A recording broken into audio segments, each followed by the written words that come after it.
Datuk Yang Dipertua, Kepala Selangor bangun. Sikit, Menteri. Terima kasih, Datuk Yang Dipertua.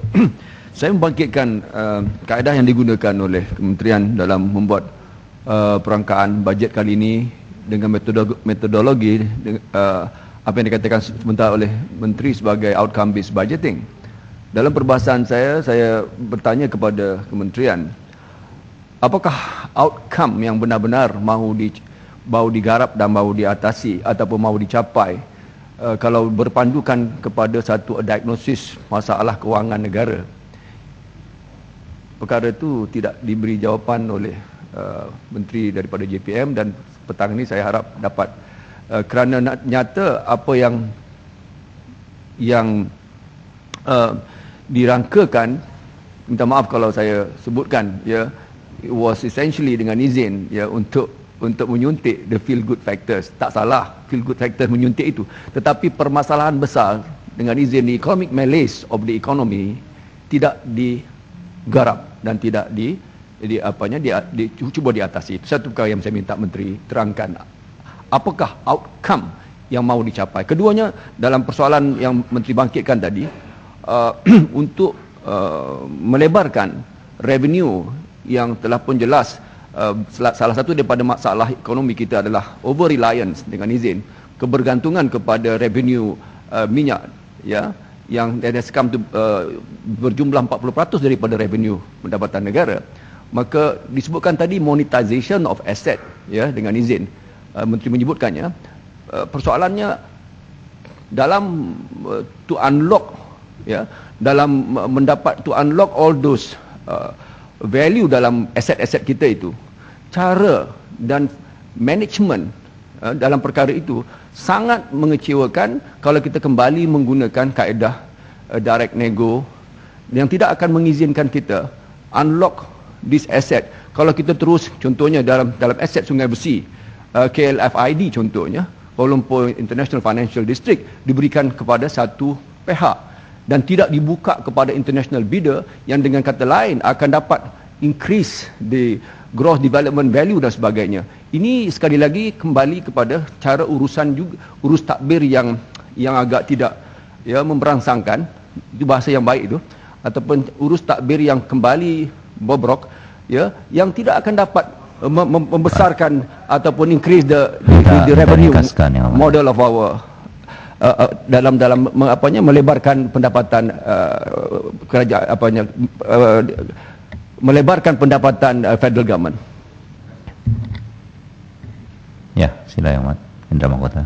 Terima kasih, Datuk Ketua. Saya nak ke belakang sedikit sebab Menteri ada menyebut tentang jumlah hutang terkini yang disebutkan, ratio yang dibenarkan sebagainya. Saya nak minta kepastian bahawa semakan saya melalui laporan audit yang dibekalkan ada meletakkan beberapa kategori di bawah memorandum liability, termasuk hutang awam, luar negeri, dalam negeri, bantuan luar negeri, dan juga pelbagai liability hutang awam.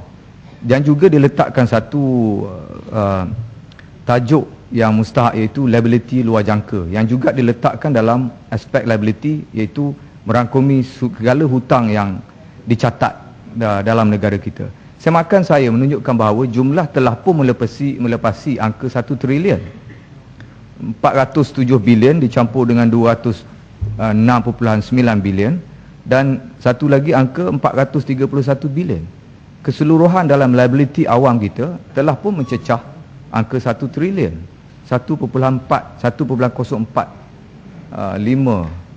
trilion. Ini saya nak satu pengesahan. Adakah perkara ini juga akan diambil kira untuk menunjukkan kedudukan yang dibenarkan oleh beberapa akta seperti yang disebutkan tadi. Terima kasih. Datuk Yang Tua, Kuala Selangor menyentuh tentang outcome based budget.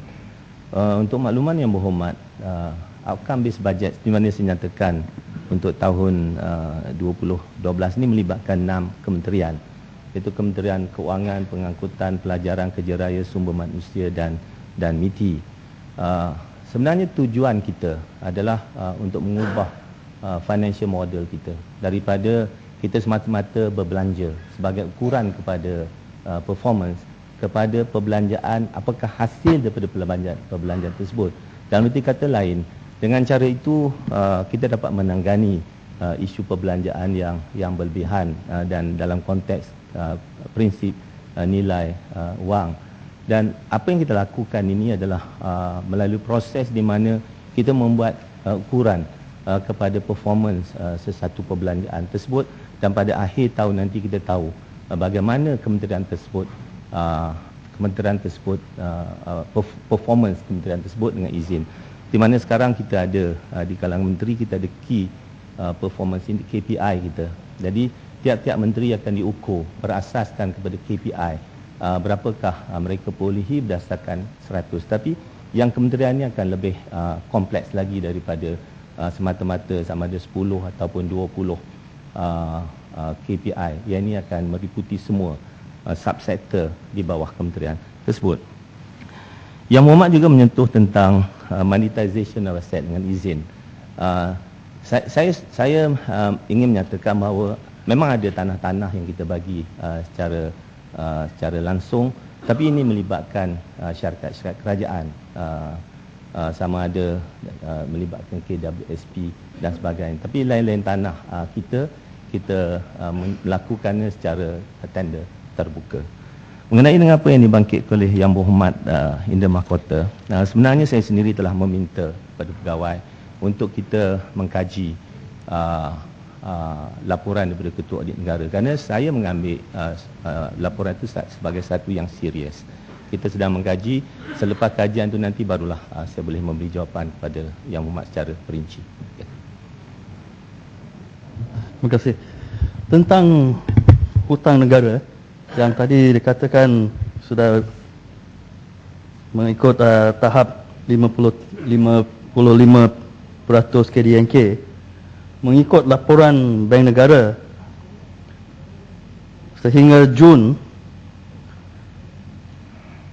hutang sudah naik sehingga 53% dengan 4.7% defisit. Adakah limit ini telah dilebihi 55% dengan pinjaman 4.7 defisit? Bapak Menteri, dalam hal yang sama, Yang Menteri menyebut tentang bayaran perkhidmatan hutang dan menyebut hanya dari segi peratus.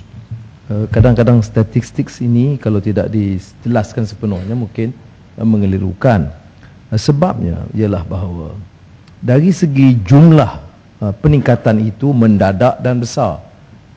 Saya tidak pertikaikan semata-mata soal defisit atau peningkatan yang kecil. Umpamanya 2008 bayaran perkhidmatan hutang 12.8 bilion ringgit. 2011 ia meningkat kepada 20.5 bilion.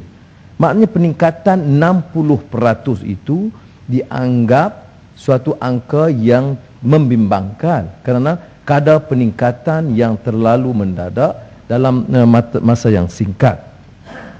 Begitu juga isu hutang negara yang dibangkitkan oleh Indra Mahkota dan disambung oleh Selayang. Ya. Sekarang mencecah 53.8% daripada KDNK. Ya. Dan jumlah ini walaupun tidak ke paras bahaya, tetapi sudah menjurus ke arah itu. Ya. Kenaikan 0.7% dalam masa yang singkat. Ya. Dan apa yang disebut oleh Indra Mahkota tentang angka 1.4 trilion ringgit itu telah keluar sudah beberapa minggu. Saya agak terkejut bila Yang Berhormat Menteri menyebut ini akan dikaji dan diteliti. Setakat yang saya tahu, prestasi Bank Negara dan perbendaraan itu cukup pantas. Kalau ada angka dan laporan dikeluar dalam masa beberapa hari, dia harus sampai ke meja menteri. Ya, kalau angka-angka yang sama ada mengejutkan ataupun bercanggah dengan unjuran sebelumnya. Tetapi sekarang setelah beberapa minggu, menteri baru menyebut di Dewan ini, hal ini sedang akan diteliti dan akan dibentang ke kelak. Saya tidak berpuas hati dengan penjelasan begitu rupa kerana ia juga akan menyentuh tentang keupayaan dan kewibawaan bank negara yang setakat yang saya faham cukup mampu untuk membuat kupasan analisa dalam masa 1 hari bagi angka-angka sedemikian. Ya, jadi saya harap kita dapat satu penjelasan yang lebih tepat dan tidak hanya berdolak dalih sebagai kementerian-kementerian lain, kerana Kementerian Keuangan saya fikir tidak wajar dalam keadaan yang sedemikian, terutama dengan bank negara dan perbendaraan yang saya masih ada hormat kepada keupayaan pegawai, bukan menterinya. Ya, Yasin bangun juga Yang Muhammad. Betul.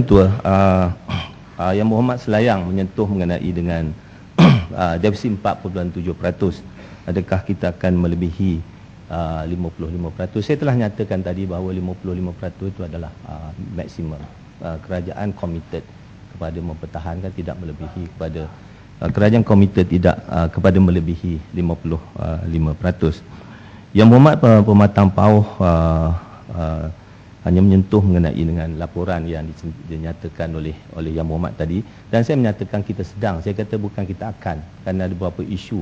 Kementerian Kewangan bukan melihat pada satu perkara, banyak. Di sini saya ada sediakan laporan yang sedang kita dalam proses perbincangan, apakah bentuk tindakan, adakah perkara ini judgement dan sebagainya.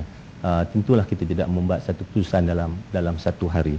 Mengenai dengan apa yang dinyatakan oleh Yang Berhormat daripada Jasin, apa yang kita katakan debt service itulah jumlah yang kita perlu bayar pada tahun tersebut.